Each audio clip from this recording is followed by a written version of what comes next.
दोस्तों यदि आप ग्रेजुएट पास हैं और रेलवे के अंदर नई भर्ती का इंतज़ार कर रहे हैं तो ये वीडियो आपके लिए है। इसके अंदर दोस्तों जो सैलरी रहेगी 66,000 रुपये रहने वाली है। ठीक है, फ्रेशर के लिए ये वैकेंसी रहेगी, ऑफिसर लेवल की ये भर्ती आपकी रहने वाली है। इस वीडियो के अंदर हम बात करांगे कौन कौन इस भर्ती के लिए आवेदन कर सकते हैं, क्या इसके अंदर एज लिमिट रखी गई है और क्या इसके अंदर क्वालिफ़िकेशन है, और एग्ज़ाम पैटर्न और सिलेबस के बारे में भी हम इस वीडियो के अंदर बात करने वाले हैं, क्योंकि सबसे ज़रूरी है किसी भी भर्ती का एग्ज़ाम क्रैक करने के लिए उसका एग्ज़ाम पैटर्न और सिलेबस का हमें ज्ञान होना चाहिए। ठीक है, तभी हम एक अच्छे लेवल की तैयारी कर सकते हैं। वीडियो में हम सिलेबस और एग्ज़ाम पैटर्न के ऊपर बात करने वाले हैं, किस तरीके से इसके अंदर सिलेक्शन प्रोसेस आपकी चलेगी।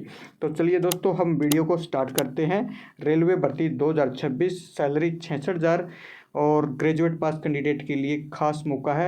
आवेदन इस भर्ती के लिए आपने जरूर कर देना है। वीडियो को शुरू करते हैं। चलिए दोस्तों, इस वीडियो में हम बात कर रहे हैं रेलवे भर्ती 2026। ठीक है, ये नोटिस दोस्तों रेलवे रिक्रूटमेंट बोर्ड ने जारी किया है और जो आपकी पोस्ट रहने वाली है वो सेक्शन कंट्रोलर की रहेगी। ठीक है, सेक्शन कंट्रोलर की आपकी पोस्ट रहने वाली है और इसका जो एडवर्टाइजमेंट नंबर है 3/2026 रहेगा। ठीक है, इस भर्ती के लिए दोस्तों जो आपके ऑनलाइन फॉर्म है वो 15 जुलाई से स्टार्ट है और इसकी जो लास्ट डेट है वो 14 अगस्त है। ठीक है, 14 अगस्त तक आप इस भर्ती के लिए आवेदन कर सकते हैं। सेक्शन ऑफ कंट्रोलर की ये आपकी पोस्ट रहेगी और इसमें जो पे स्केल लेवल है दोस्तों 6 का रहेगा। ठीक है, 6 का आपका पे स्केल लेवल रहने वाला है, यानी आपको जो इनिशियल पे आपकी रहेगी वो 35,400 रुपये रहेगी, जो आपको इन हैंड आपकी सैलरी लगभग 63,000 से लेके 66,000 रुपये तक रहने वाली है। ठीक है, तो आपको मंथली जो सैलरी है इन एंड आपकी 63 से 66,000 रुपये तक रहने वाली है।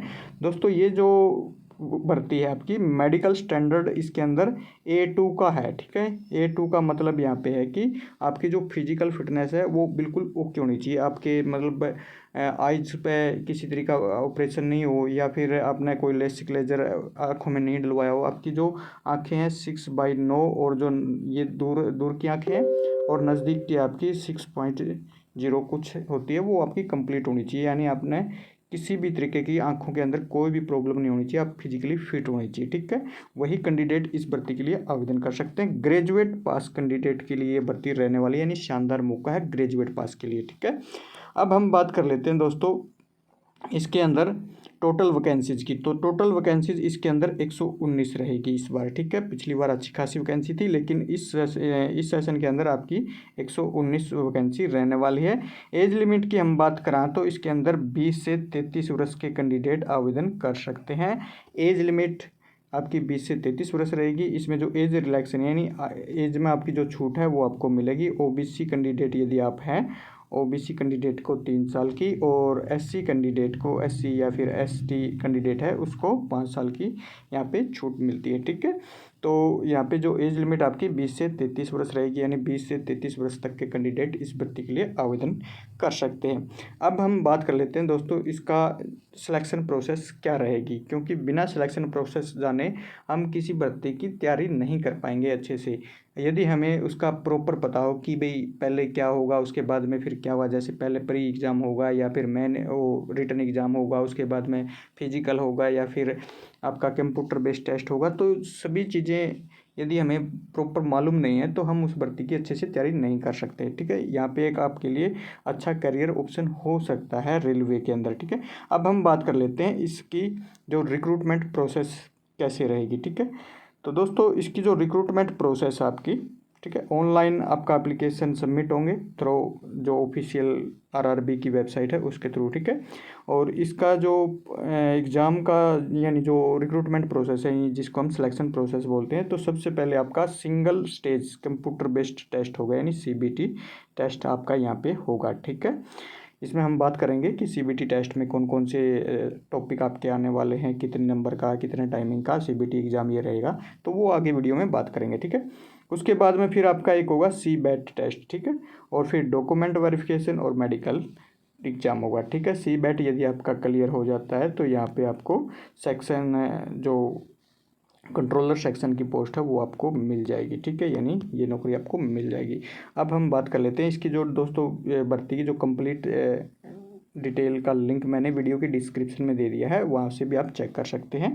ठीक है, तो वीडियो की डिस्क्रिप्शन में व्हाट्सअप चैनल का भी लिंक है और वैकेंसी का भी लिंक है, दोनों आपने चेक कर लेना है। ग्रुप में के अंदर आपने ज्वाइन कर लेना है और वैकेंसी का लिंक ओपन करके पूरी कंप्लीट डिटेल आपने जान लेनी है। अब हम बात कर लेते हैं इस भर्ती की का जो आपका सीबीटी टेस्ट होगा उसके बारे में भी। सीबीटी टेस्ट के अंदर क्या क्या आपका रहने वाला है। टोटल आपका जो एग्ज़ाम होगा 120 मिनट का होने वाला है, ठीक है। टोटल आपका एग्ज़ाम 120 मिनट का होगा। इसके अंदर दोस्तों जो आपके क्वेश्चन आएंगे, ठीक है, मैथ के अंदर से 60 क्वेश्चन आपके आने वाले हैं।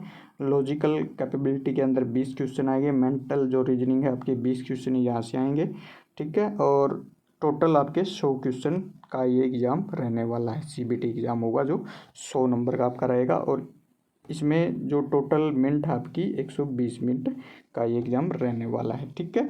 अब हम बात कर लेते हैं इसका जो कंप्यूटर बेस्ड एप्टीट्यूड टेस्ट होगा उसके बारे में, ठीक है। कंप्यूटर जो सीबैट आपका जो टेस्ट होने वाला है उसके बारे में। Candidate equal 8 time the number of vacancies will be selected from each of the communities, यानी जो टोटल वैकेंसी यानी आपकी 119 वैकेंसी है। जो आपका जो आपका सीबीटी टेस्ट होगा, ठीक है, जो सीबीटी टेस्ट होगा उसके अंदर से 8 गुना कैंडिडेट को सीबैट टेस्ट के लिए बुलाया जाएगा, ठीक है। सीबैट टेस्ट के लिए यानी कंप्यूटर बेस्ड एप्टीट्यूड टेस्ट के लिए 8 गुना कैंडिडेट को फर्स्ट वाले एग्जाम में से, ठीक है, मेरिट लिस्ट किए जाएंगे, ठीक है। उनका फिर आपका सीबैट टेस्ट होगा, ठीक है। इसके अंदर दोस्तों हम बात कर लेते हैं जो आपका सीबैट टेस्ट होगा वो 2 ही लैंग्वेज के अंदर होगा, इंग्लिश और हिंदी के अंदर, ठीक है। इंग्लिश और हिंदी के अंदर ही आपका एग्ज़ाम होगा। और क्वालिफाइंग जो मार्क्स हैं, स्कोर मिनिमम टी स्कोर आपके 42 marks in each of the test. और उसके बाद में हम बात कर लेते हैं इसके अंदर सीबैट के अंदर, ठीक है। यदि सीबैट आपका क्लियर यहाँ पे हो जाता है, यहाँ से आप सीबैट में मेरिट लिस्ट में आ जाती है, तो आपकी जो सेक्शन कंट्रोलर की पोस्ट है वो आपके लिए है, ठीक है। और इसका जो नेगेटिव मार्किंग है सीबैट के अंदर, कोई भी नेगेटिव मार्किंग सीबैट के अंदर नहीं रहने वाली है, ठीक है। यहाँ पे क्लियर मेंशन यहाँ पे किया गया है कि negative marking, no negative marking in CBAT, ठीक है। और इसकी जो मेरिट लिस्ट है दोस्तों, ठीक है, the merit list will be draw only amongst the candidate qualifying in the CBAT. जो आपकी मेरिट लिस्ट लगेगी वो सीबैट एग्ज़ाम के बेस पर आपकी लगने वाली है, ठीक है। विद द 70% आपके वेटेज सीबैट से लिए जाएंगे और बाकी 30% आपका सीबीटी टेस्ट से आपका लिया जाएगा। यानी जो आपका फर्स्ट एग्ज़ाम होगा वहाँ से 30% और जो आपका सीबैट सेकंड जो एग्ज़ाम होगा वहाँ से आपका 70%, टोटल 100% में से आपकी मेरिट लिस्ट लगेगी, ठीक है। तो इस तरीके से आपकी जो मेरिट लिस्ट है वो बनेगी, ठीक है। दोस्तों इसका जो सिलेबस है टॉपिक वाइज कौन कौन से मतलब सब्जेक्ट में से कौन कौन से टॉपिक आपके रहने वाले हैं उसका जो लिंक है मैंने वीडियो की डिस्क्रिप्शन में दे दिया है। तो वहाँ से आप वैकेंसी की डिटेल वाला लिंक ओपन करोगे, नीचे इंपॉर्टेंट लिंक में आपको सिलेबस और जो नोटिफिकेशन है वो आपको वहाँ पे मिल जाएगा, ठीक है।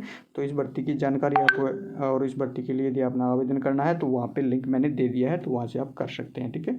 इस जानकारी को ज़्यादा से ज़्यादा अपने सभी दोस्तों के साथ शेयर जरूर करना। मिलते हैं एक और नई वीडियो में नई अपडेट के साथ। जय हिंद, जय भारत।